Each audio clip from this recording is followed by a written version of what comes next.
Hello friends and dear students, welcome to my YouTube channel. तो आज हम लोग बात करने जा रहे हैं introduction to computer aided design.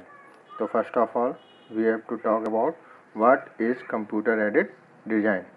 As we know that computer aided design is the simple use of computer or workstations to aid in the creation, modification, analysis और optimization of a design। आप simple language में ये भी कह सकते हैं कि किसी भी डिज़ाइन को बनाने में, उसको मॉडिफाई करने में, उसका एनालिसिस करने में या उसको ऑप्टिमाइजेशन में आप जब कंप्यूटर की हेल्प से करते हैं तो उसे कंप्यूटर एडेड डिज़ाइन भी कहते हैं। The also known as CAD software is used to increase the productivity of the designer. It also helps in improve the quality of the design. It also helps in improving communication through documentation or to create a database for manufacturing. Means computer design software से आप किसी product के productivity को increase कर सकते हैं या उसकी क्वालिटी को भी इम्प्रूव किया जा सकता है with the help of computer. आप जो उसमें कम्युनिकेशन है थ्रू डॉक्यूमेंटेशन वो भी फास्ट कर सकते हैं जिससे आपकी प्रोडक्टिविटी इंक्रीज होएगी। And to create a database for manufacturing, आप एक डाटाबेस को भी क्रिएट कर सकते हैं जो आपकी मैन्युफैक्चरिंग में हेल्प करेगा। Now come to the next one. Computer aided design is a computer technology that designs a product or documents the design process। Means जब आप कंप्यूटर टेक्नोलॉजी की हेल्प से किसी प्रोडक्ट की डिज़ाइन करते हैं या उसके डिज़ाइनिंग प्रोसेस को पूरा डॉक्यूमेंटेशन करते हैं तो उसे भी कंप्यूटर एडेड डिज़ाइन कहते हैं। एंड CAD में facilitates the manufacturing process by transferring detailed diagrams of a product's materials, processes, tolerance and dimensions with a specific conventions for the product। तो इसमें कंप्यूटर डिज़ाइन की हेल्प से आप जितने manufacturing process हैं उन सबके डिटेल डायग्राम बना के आप प्रोडक्ट के मटेरियल, उसके प्रोसेस, टॉलरेंस एंड डायमेंशंस को स्पेसिफिक कन्वेंशंस के साथ आप उसको डॉक्यूमेंट में प्रोड्यूस कर सकते हैं। It can be use to produce either 2 dimensional और 3 डायमेंशनल डायग्राम। जितने भी हमारे कंप्यूटर डिज़ाइन सॉफ्टवेयर्स हैं वो सभी 2D और 3D डायग्राम्स बनाने के लिए कैपेबल हैं। Now come to the next, the design general design process as defined by Shigley. General design process क्या होता है?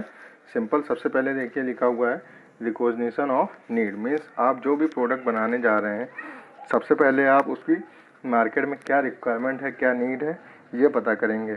आपको प्रोडक्ट की प्रॉब्लम को फाइंड करना है। इसके लिए कहीं ऐसा नहीं आप कोई ऐसा प्रोडक्ट बना दें ताकि जिसकी मार्केट में कोई रिक्वायरमेंट ही ना हो। तो आप सबसे पहले एक फीजिबल प्रोडक्ट फाइंड आउट करेंगे, उसके बाद उसका एक फीजिबल सोल्यूशन निकाल के उसको आगे प्रोसेस करके डिज़ाइन करेंगे। Now come to the next one, definition of problem. Definition of problem में क्या करेंगे? आपने जो भी नीड फाइंड करी है, मीन्स जो आपने प्रॉब्लम फाइंड करी है कि आपको ये प्रोडक्ट बनाना है, उस प्रोडक्ट को बनाने के लिए कौन कौन से ऑपरेशन लगेंगे, उसकी फंक्शनल करेक्टरिस्टिक्स, उसकी फिजिकल करेक्टरिस्टिक्स, उसकी कॉस्ट, उसकी क्वालिटी, सारी चीज़ आपको इसमें फाइंड करनी होगी। Now come to the synthesis. Synthesis में आप उस प्रोडक्ट की सिंपल डिज़ाइन एंड ड्राफ्टिंग करेंगे। तो डिज़ाइन एंड ड्राफ्टिंग करने के लिए आप उस प्रोडक्ट के सारे व्यूज़ बनाएंगे, कैसा आपका प्रोडक्ट दिखना चाहिए, ये सारी चीज़ें आपको फाइंड आउट करनी पड़ेंगी। और in the next one, analysis and optimisation.